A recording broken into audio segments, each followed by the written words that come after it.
هنختم معاك في جوله في الملاعب الاوروبيه في الدوريات الاوروبيه الكبيره، وهنبدا بصلاح. محمد صلاح جاب جول امبارح في فوز روما على ارض نابولي 3-1، وبقى هو كده صاحب المركز الثاني، انفرد بالمركز الثاني خلف يوفنتوس، وده نتيجه مهمه جدا لروما اللي كسب نابولي على ارض نابولي.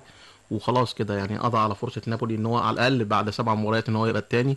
بقى المنافسه هي لغايه دلوقتي ثلاثيه، بس روما ليه افضليه. في الوقت ده اللي صلاح بيتالق وجاب جول فيه امبارح، كان في قبلها، قبل فتره التوقف الدوليه، سباليتي كان بيهاجم صلاح وكان في انتقادات شديده جدا، ومع ذلك لعب اساسي وجاب جول. تفسيرك ايه للانتقادات دي؟ هل فعلا انتقادات حقيقيه ولا هو كان بيحفزه، ولا مع اعتمدت عليه اساسي وجاب جول كمان؟ هو كمان جاب جول مع منتخب في ماتش مهم زي الكونغو، وصنع الهدف الثاني كمان لعبد الله السعيد. فعلا صلاح، سباليتي انتقد صلاح، ولو انتقده بيلعبه اساسي ليه؟ طبعا لا، هو في انتقادات. هو صلاح فعلا يعني مستواه للاسف كان متراجع شويه الفتره اللي فاتت، وهي انتقادات حقيقيه. لان فعلا صلاح يعني عنده مشكله في الدفاع، في حته اهدار الفرص السهله امام المرمى دي كلها بتؤثر هي على للاسف الاداء. كلها انفرادات، كل فرص بالظبط، صلاح انفرادات. مظبوط. ولا يمكن بيضيع منها كتير، بيسجل اهداف زي ما انت بتقول، لكن نسبه التسجيل يعني المفروض اللاعب لو جاله 10 فرص المفروض مثلا يسجل منهم 8، 10 فرص مؤكده، لكن صلاح ممكن يجي له 10 فرص يسجل منهم 5. فبالتالي هو دي النقطه اللي سباليتي اتكلم فيها، واللي قال انه محتاج تركيز قدام المرمى، وقال ان مستواه بيقل شويه في الشوط الثاني، وبالتالي محتاج يرفع لياقته البدنيه. اعتقد يعني هي يعني بعيدا عن العواطف، احنا كلنا متعاطفين مع صلاح باعتباره لاعب مصري، لكن كلام سباليتي فيه شيء كبير من الصحه. وفعلا صلاح الناحيه الدفاعيه عنده فيها مشكله، اهدار الفرص السهله فيها مشكله، اللياقه البدنيه بتقل في الشوط الثاني، فكل دي نقط لازم فعلا يخلي باله منها عشان يطور مستواه الفتره اللي جايه. واعتقد يعني امبارح قدم مباراه كويسه، صنع الهدف الاول لايدن زيكو وسجل الهدف الثالث، فان شاء الله يستعيد مستواه مره ثانيه. يمكن كانت فتره ما اعرفش بمستوى كان متراجع، مش عارف ليه، قد يكون في اسباب شخصيه، لكن ان شاء الله صلاح يرجع مره ثانيه للمستوى اللي كنا عارفينه عنه في الموسم اللي فات.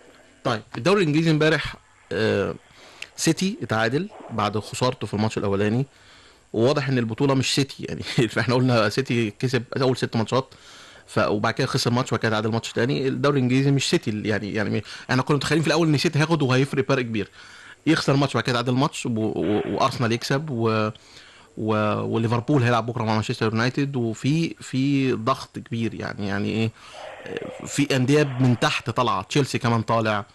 فالصراع ما بقاش صراع فردي كده، هيبقى فعلا حوالي 6 7 أندية بتنافس على لقب الدوري الإنجليزي، عكس ما كنا متخيلين في البداية. الصراع هيمشي ازاي؟ احنا لسه في الأول، في 8 أسابيع لسه، وبكرة ماتش مهم جدا، ليفربول ومانشستر يونايتد.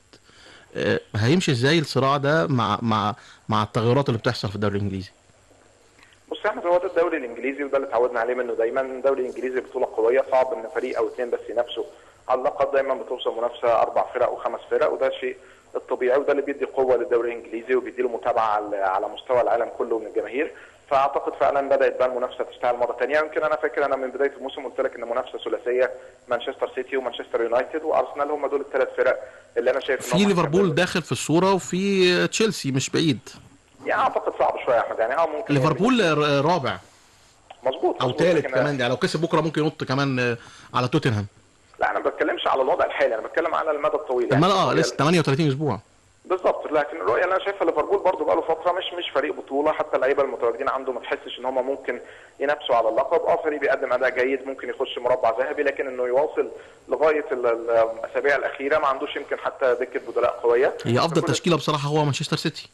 مظبوط، مانشستر سيتي طبعا قوي جدا. مانشستر يونايتد عنده روح وعنده لاعبين وعنده لعيبه خبرات وعنده مدرب طبعا كبير جدا مورينيو، فانا شايف يونايتد برضه هيكمل في المنافسه. ارسنال بدا يستعيد برضه مستوى الفتره الاخيره وتساوى دلوقتي في الصداره مع مانشستر سيتي، فانا شايف الثلاث فرق دول هم اللي هينافسوا لغايه النهايه، والامور ممكن تكون مشتعل في المنافسه ثلاثيه بين الفرق الثلاث. امبارح في الدوري الاسباني برضه الثلاث فرق الكبار كسبوا بنتائج كبيره جدا. 7-1 اتلتيكو، 6-1 ريال مدريد، 4-1 برشلونه. تمام. فالصراع هيبقى برضه ثلاثي في الدوري الاسباني. لا ما اعتقدش ان اتلتيكو مدريد هيكون منافس اتلتيكو ردته الاول. نعم اتلتيكو الاول.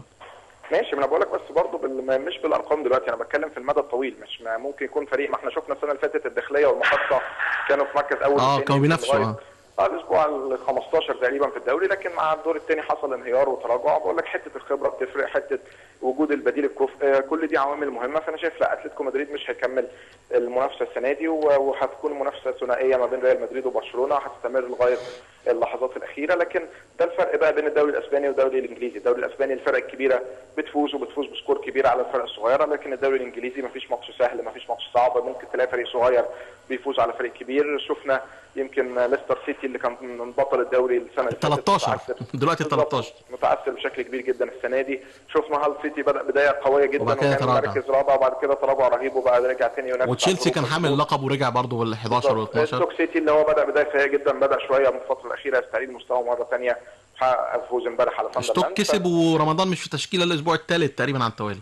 للاسف رمضان كان خارج بره القائمه تماما، ما شاركش ولا اساسي ولا احتياطي، ودي برضه نقطه يعني تثير القلق شويه. نتمنى ان رمضان يبتدي يحط رجله حتى كبديل، ممكن يلعب في الشوط الثاني مثلا ثلث ساعه او حاجه، لكن خروجه بره القائمه خالص دي. كان ماتش في كاس رابطه الانديه المحترفه، انما باقي بره التشكيله. غريبه ان هو برضه بقى يعني رغم التالق ده ما يظهرش، فدي نقطه يعني ان شاء الله رمضان يبتدي يشارك في الفتره الجايه. في برضه يعني نقطه مهمه احنا بنتكلم عليها، تريزيجيه يمكن امبارح برضه جاب جول امبارح، هدف عالمي يمكن مع موسكرون فريقه الجديد في مرمى جينك، كمان احد اكبر الفرق في بلجيكا، وانتهت المباراه تعادل 2-2. ويمكن تريزيجيه سجل هدف كده على طريقه الكبار، يمكن زي ميسي ورونالدو، خد الكره من قبل نص الملعب ورقص حوالي 3 أو 4 لعيبه من فريق جينك وانفرد بالمرمى وسجل هدف.